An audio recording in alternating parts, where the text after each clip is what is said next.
Hey everyone, it's Ann from What's Up Family Home, and today I have another collab for you. And this one is hosted by Ellie at DIY from House to Home Kitchen Edition. And we are doing a comfort food challenge. And I'm going to give you 3 of my favorite southern dishes that I really love, that I've had when my grandmother made them, my mom made them, and now I make them. And they are really family favorites, and no recipe needed. I'm just gonna whip them up just off the top of my head. I don't have a recipe, but I've just been making these for years, and I hope you'll enjoy them.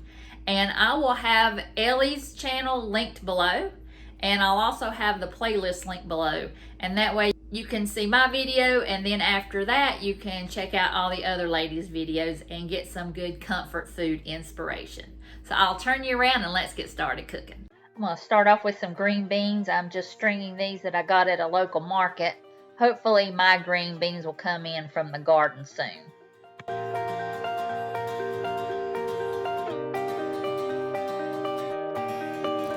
I also got some corn from that market, and I wanted to show you a hack that I saw from the channel Penguin and the Chef.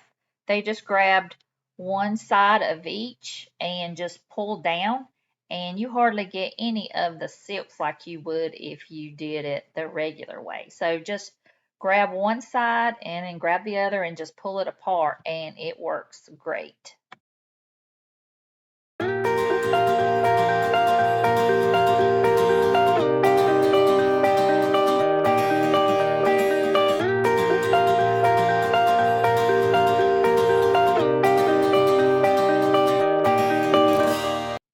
Okay, I've got the green beans done, and I've just put them in some water. And I'm going to put some of the Better Than bouillon in there. Some people use bacon, but I like this better. If I had some chicken broth, I would have put it in there, but I didn't have any, so I just used water and the Better Than bouillon, and it gives it a great taste. I'm also going to put some onion powder in there. One time I accidentally put half the bottle in there, and it turned out really good, so I like to lay it on a little thick. I'm also going to add a little bit of pepper. I'm going to let this simmer for a little bit, and then I'm going to add some potatoes. And I'm going to fry some chicken. And this is a chicken that we butchered a couple weeks ago, and I defrosted it, and I'm excited to eat it. I've never had a chicken like this that was butchered, especially by us. So I'm excited to see how it tastes. My sister says it's better than anything you can find in a grocery store. So I'm excited to try it. I've got 2 large bowls here. One I'm going to put the buttermilk in, and the other one I'm going to put the flour. I'm going to use this powdered buttermilk. Since it goes bad, in a month or so, I like to keep this in the refrigerator. That way I can just mix up some buttermilk anytime I need it. And you just add water to it. So I'm just going to add a cup of water, I think, to 1/4 of a cup of the buttermilk powder, and mix that in the bowl, and I'm going to soak the chicken in that.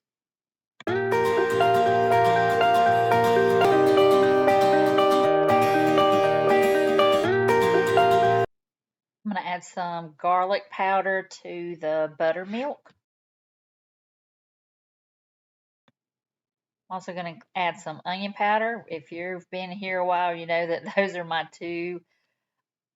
About the only thing I ever use is onion and garlic powder. And I'm going to add some paprika. I think it adds a really nice flavor to the chicken.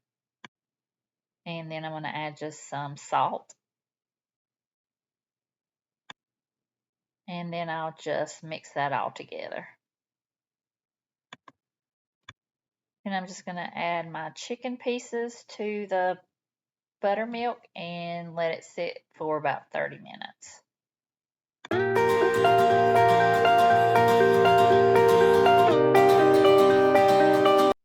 I'm just putting in some all-purpose flour, and I'm using the exact same spices that I used in the buttermilk.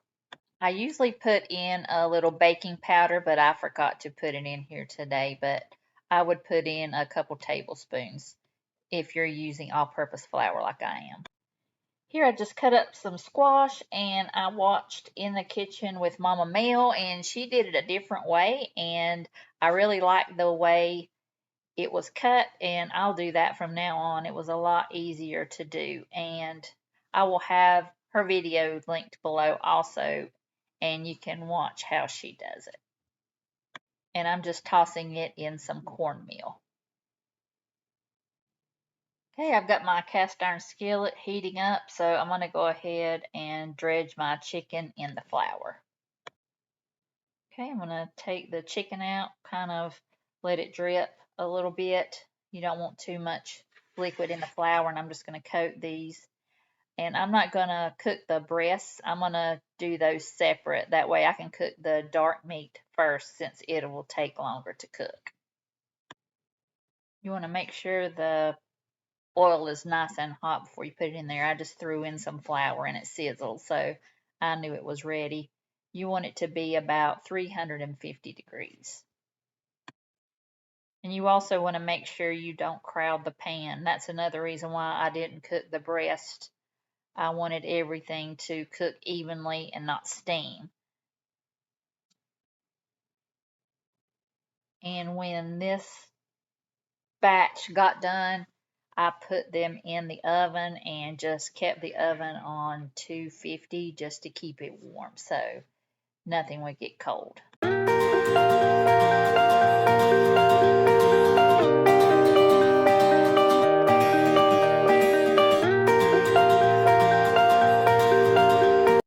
Okay, I've got more oil and another skillet, so I'm just going to pour the squash that's coated with the cornmeal and just fry that until it gets nice and brown.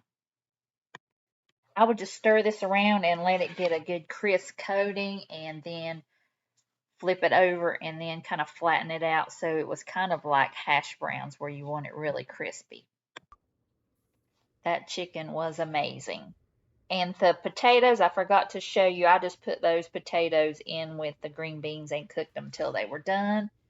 The squash was great, the corn was great, and I added some pickles that I had made in the refrigerator, just some cucumbers and onions.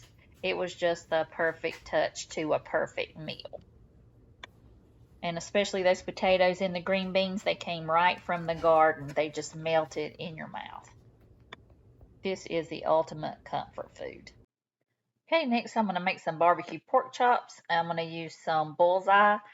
I had to use 2 different bottles because I didn't have enough in that one bottle. So I'm just going to put some at the bottom, and then I'm going to layer the pork chops and more barbecue sauce in there.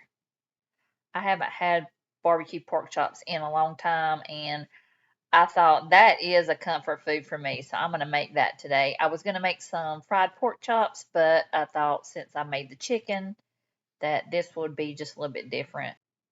And bear with me here, I've got a new stove and a new tripod that I was working with, so hopefully you can see what I'm doing. But I'm just gonna put the pork chops and dip them in the barbecue sauce and get them all nice and coated.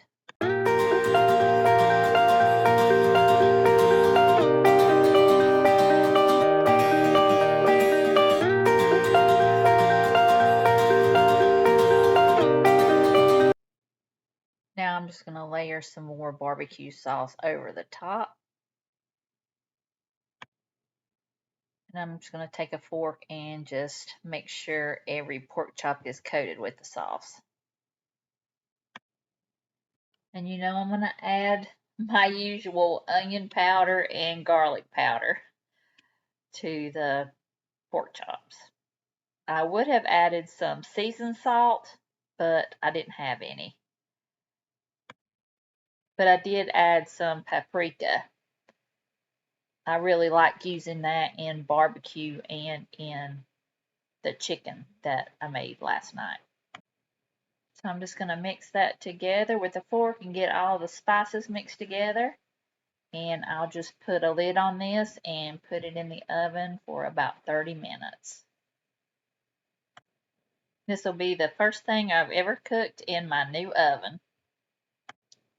Okay, I've got some potatoes that I got from the garden just now, and I cut them up, and now I'm going to make some mashed potatoes, and I'm going to use my pressure cooker. And I love this thing. It's not an Instant Pot, but it works just as good. And I'm just adding some salt, and I just put just enough water to cover the potatoes. And it only takes about 5 minutes. It's really easy to use. You just put the lid on and flip that little orange switch up, and you can put it on medium or high, or the other one is you can let the steam out. Okay, I'm going to take some of the corn that I got from the other day, and I'm going to just cut it off the cob and make some cream corn. I don't know about you, but I have to have corn when I have mashed potatoes. I just have to.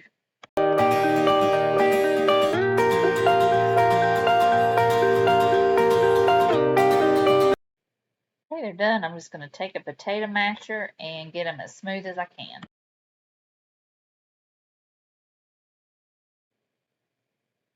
Okay, I've got them mashed up as good as I can. And now I'm going to add some milk and some butter. And I always use evaporated milk. It's kind of like half and half that you can have on your shelf.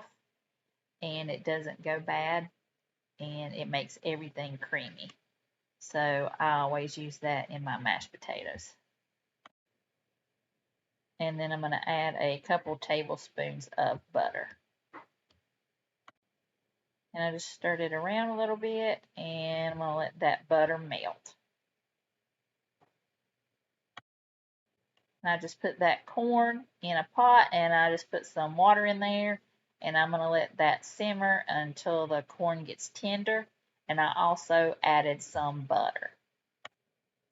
Okay, here's the finished product. My pork chop with barbecue sauce, my mashed potatoes with butter, and my corn with some butter.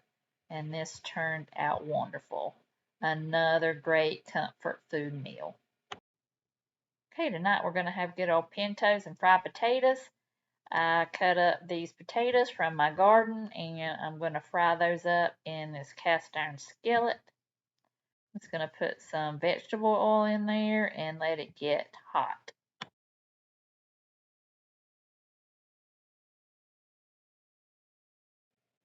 I'm going to get a pot on the stove, and I'm going to open up a can of home canned pinto beans that I made in February.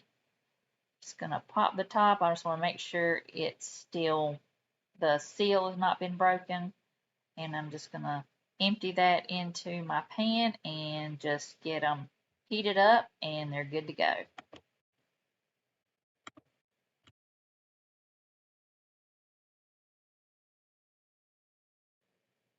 They're a little thick, so I'm just going to add some water to it.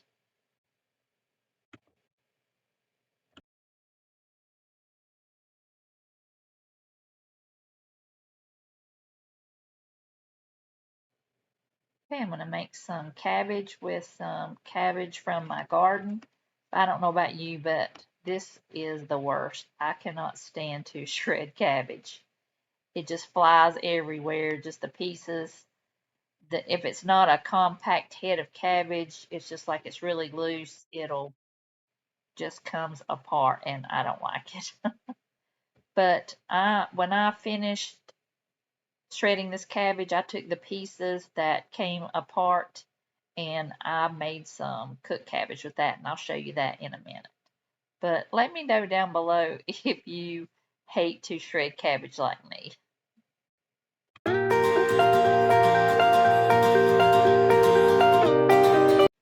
Yeah, just heated up some vegetable oil and cut up some potatoes from the garden. I like to put onions in mine, and I usually put them in there about 15 minutes before they get done, but I didn't have a chance. But I have to have fried potatoes when I have beans. I just coat them in the oil, put some salt and pepper on there, and let them cook until they're tender. I just took the cabbage that came off while I was shredding it, for the coleslaw, and I've got it in some water, and I'm putting some salt in there, and I'm going to also put in some better than bouillon to give it some flavor. I probably should have not put the salt in there because it was a little salty, but it was still really good.